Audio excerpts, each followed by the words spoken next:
ازيكم يا شباب، عاملين ايه؟ اتمنى تكونوا بخير. باذن الله النهارده we will be learning English idioms. تمام، من غير ما نطول عليكم يلا بينا على الموضوع على طول. اول idiom معانا هو at the end of the day. طيب يعني ايه at the end of the day؟ يعني في نهايه المطاف او من الاخر. طيب هناخد two examples. اول example معانا هو at the end of the day family is the most important thing. يعني في نهايه المطاف العيله هي اهم حاجه، اهم شيء اصلا في الدنيا. طيب example 2. At the end of the day your health is the most important thing. يعني في نهاية المطاف صحتك هي أهم شيء يا عم. تمام. طيب ده كان أول idiom معانا، بسيط جدا وسهل وخلص بسرعة جدا كمان. طيب تاني idiom معانا وهي I'm walking on air. معناها ايه I'm walking on air دي؟ هي مش معناها أنا بمشي على الهوا خالص، هي معناها I'm very happy. يعني معناها أنا مبسوط جدا. تمام. يعني مثلا لما هنقول when I got the job offer I was walking on air، يعني لما أنا خدت الشغلانة أنا كنت مبسوط جدا. تمام. example تاني I've passed the test I'm walking on air. فاهم؟ انت هنا مثلا بتقول انا عديت الامتحان انا مبسوط جدا. فاهم؟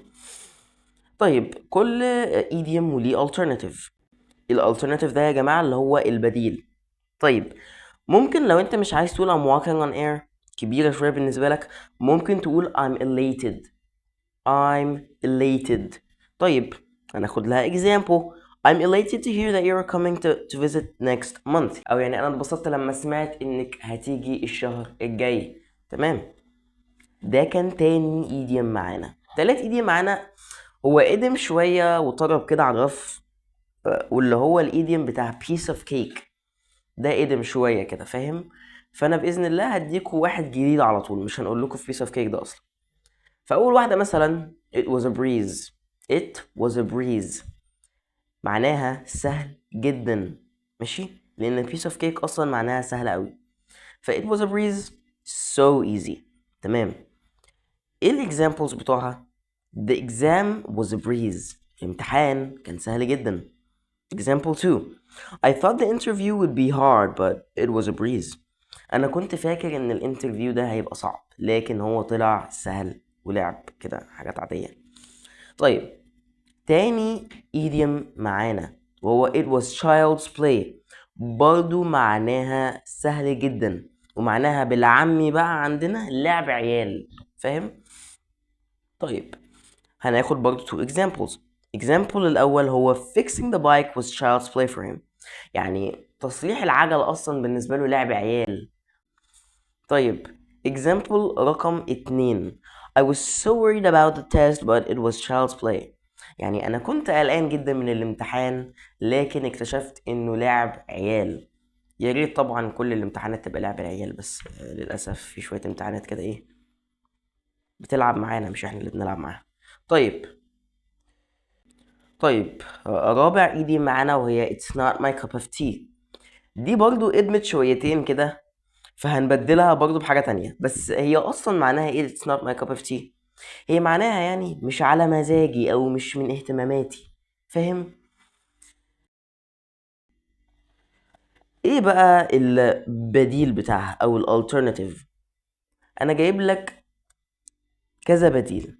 طيب اول بديل وهو I'm not into it او I'm not into. زي مثلا everyone loves football but I'm not into it. دي انت مثلا بتستخدمها كده في يعني مع صحابك كده في الشارع، عشان دي idiom informal، مش بتستخدمها في الأوقات الرسمية. طيب برضو انت ممكن تقول it's not my vibe. ممكن نعيد نفس الexample everyone loves football but it's not my vibe. دي بقى برضو informal، يعني تقدر تستخدمها مع صحابك وفي الشارع عادي جدا مش في الأوقات الرسمية.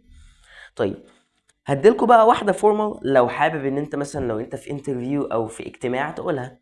زي مثلا it's not my taste او it's not to my taste. it's not to my taste دي formal. تمام. لو احنا حابين نحطها في جملة نحطها ازاي؟ مثلا spicy food it's not my taste. انت بتقول اكل الحراق لا مش على مزاجي ده او مش بحبه يعني. تمام. واخر ايدي معانا في فيديو النهارده وهو break a leg. تخيل كده تكون انت داخل امتحان مثلا، صاحبك جاي بيقول لك break a leg، فانت لو ايه break a leg، اكسر الرجل، ايه الهبل اللي انت بتقوله ده يا معلم؟ يقول لك يا معلم انت مش جديد ولا ايه؟ break a leg معناها حظ موفق او good luck. مثلا دايما بنقولها قبل حدث معين، قبل ما تخش امتحان، قبل ما تخش انترفيو، قبل ما تعمل مشروع مثلا، فدايما بنتمنى لك الحظ الموفق والنجاح. فمثلا you're going to do amazing in your speech tomorrow, break a leg، يعني انت بإذن الله هتبقى كويس جدا في الخطاب اللي انت هتقوله بكرة، فإن شاء الله تنجح أو حظا موفقا يعني. ليها alternatives، بدائل، زي مثلا give it your best shot. طيب ايه الاكزامبل بتاع the exam is tough but just give it your best shot؟ يعني الامتحان صعب بس انت يعني اديها احسن ما عندك، باذن الله تنجح. طيب تاني بديل معانا هو you will ace it. you will ace it. ace يعني تختم، يعني فاهم؟ I aced this exam، انا يعني قفلت الامتحان ده. فهنا انت يعني ايه هتنجح او هتتفوق. فهنا مثلا الاكزامبل بتاع don't worry about driving test, you will ace it. فانت بتقول له هنا مثلا ايه، ما تخافش من امتحان السواقه ده او اختبار السواقه ده، ده انت هتتفوق. فيعني عموما يعني الايديومز دي معناها يعني دي طريقه تشجيع لطيفه كده بتدعم بيها الشخص اللي قدامك. اي حدث معين، في اي اختبار او اي حدث مهم في حياته، تقدر تقول له break a leg او give it your best shot او you will ace it لو انت حابب تبقى الصاحب المشجع ده. وطبعا مفيش مشكلة لما انت مثلا تيجي تنزل فيديو صح، يعني تخش تعمل لصاحبك كومنت كده، لايك، تدعمه، تبقى من الناس اللي كانت بتساعده في اول حياته، مش يمكن يساعدك لما تحتاج له بقى. تمام، اتمنى تكونوا استفدتوا يا جماعة من الحلقة دي بإذن الله. يعني اتمنى ان احنا نبقى بننزل فيديوهات اكتر واكتر واكتر. يا رب تكونوا استفدتوا من الفيديو ده، بإذن الله هنزل لكم فيديوهات أكتر وأكتر، وهفضل أنزل لكم لغاية ما أموت. وأتمنى نعمل كوميونيتي حلوة كده على اليوتيوب، وبإذن الله هننجح قوي في الإنجليش وهنبقى كويسين جدا.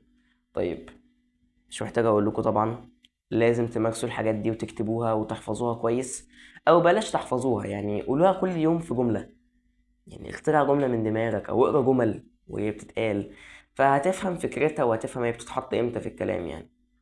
فأتمنى تكونوا بخير، وبإذن الله استنونا معانا في الفيديو الجاي إن شاء الله، ومع السلامة يا شباب.